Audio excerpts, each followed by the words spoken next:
بسم اللہ الرحمن الرحیم۔ السلام علیکم ورحمۃ اللہ وبرکاتہ۔ والدین کے اکلوتے بیٹے اور دو بہنوں کے اکلوتے پڑھے لکھے بھائی جنید کا اپنے محلے کے ایک نوجوان سے جھگڑا ہو گیا۔ ہاتھا پائی ہوئی اور کچھ گالیوں کا تبادلہ بھی ہوا۔ جنید گھر آیا اور اپنے کمرے میں بیٹھ گیا۔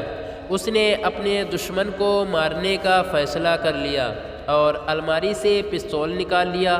اچانک اسے اپنے ایک دوست کی نصیحت یاد آ گئی۔ دوست نے اسے ایسا کوئی بھی انتہائی قدم اٹھانے سے پہلے 30 منٹ کے لیے واردات کے بعد کی صورتحال تصوراتی طور پر دیکھنے کو کہا تھا۔ جنید نے تصور میں اپنے دشمن کے سر میں 3 گولیاں فائر کر کے اسے ابدی نیند سلا دیا۔ 1 گھنٹے کے بعد وہ گرفتار ہو گیا۔ گرفتاری کے وقت اس کے والدین اور 2 بہنیں پھوٹ پھوٹ کر رو رہی تھیں۔ اس کی ماں بے ہوش ہو گئی۔ مقدمہ شروع ہوا تو گھر خالی ہونا شروع ہو گیا۔ ایک کے بعد ایک چیز بکتی گئی۔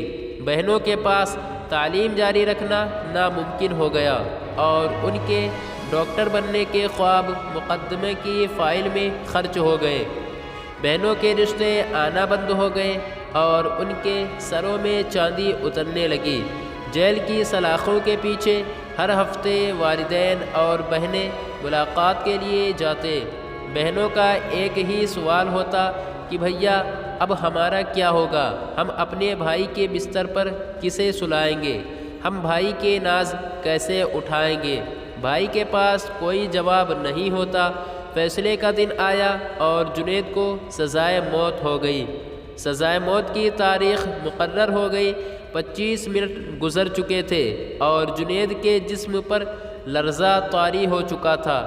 جیل میں وہ اپنی موت کے قدم گن رہا تھا اور گھر میں والدین اور بہنیں اپنے کرب اور اذیت کی جہنم میں جھلس رہے تھے۔ جنید کی آنکھوں پر کالی پٹیاں باندھ دی گئی اور اسے پھانسی گھاٹ کی طرف لے جایا گیا۔ 29 منٹ ہو چکے تھے۔ پھانسی گھاٹ پر پیر رکھتے ہی 30 منٹ پورے ہو گئے۔ جنید پسینہ پسینہ ہو چکا تھا۔ اس کے جسم میں کپ کپی طاری تھی۔ اس نے پستول واپس الماری میں رکھ دیا۔ اس نے میز سے اپنی بہنوں کی 2 کتابیں اٹھائی اور بہنوں کے پاس گیا۔ بہنوں کو مخاطب کرتے ہوئے کہا کہ میری پیاری بہنوں، تمہارے پڑھنے کا وقت ہو گیا ہے۔ خوب دل لگا کر پڑھو کیونکہ تمہیں ڈاکٹر بننا ہے۔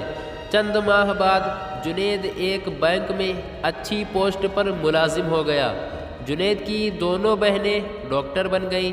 وہ ایک کامیاب اور بھرپور زندگی گزار رہے ہیں۔ ان 30 منٹ کی تصوراتی واردات اور 30 منٹ کے مقدمے کی کارروائی نے ایک پورے گھر کو اجڑنے سے بچا لیا۔ آپ اپنی زندگی میں یہ 30 منٹ اپنے لیے ضرور بچا کے رکھیے گا۔ یہ 30 منٹ کی تصوراتی اذیت آپ کو زندگی بھر کی اذیت سے بچا لے گی۔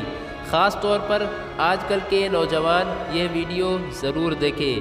یہ وقت ہر کسی پر آتا ہے۔ دوستو، اگر آپ کو یہ ویڈیو پسند آئی ہو تو ویڈیو کو لائک کیجیے اور اسے اپنے دوستوں میں شیئر کیجیے اور چینل کو بھی سبسکرائب کیجیے۔ شکریہ۔